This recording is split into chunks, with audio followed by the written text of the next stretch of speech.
Buenos días, buenas tardes, buenas noches. Aquí STM Servicio Técnico. Hoy tengo una lavarropa Whirlpool. Mi lavarropa hace ruido. Bueno, este hace ya un tiempito que está parado porque pues, se ve que se ve seco. Ve cómo está. Pero bueno, mi lavarropa hace ruido y lo seguimos usando. Tiene un poquito de ruido el rolemane y acá fue lo del jabón. Esto es todo jabón y bueno, un poquito de estrella comida que hizo esto, que se come el centro generalmente o se parte alguna estrella. O alguna estrella siempre por ahí se parte. En este caso se rompió las tres patas.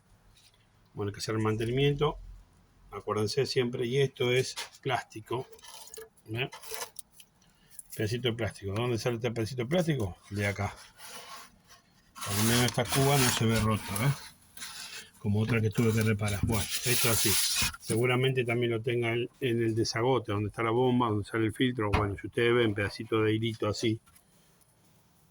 ¿Qué pasa esto? ¿De dónde salió? ¿De la campera? ¿Del buzo? No, es plástico. Hay que tener ojo.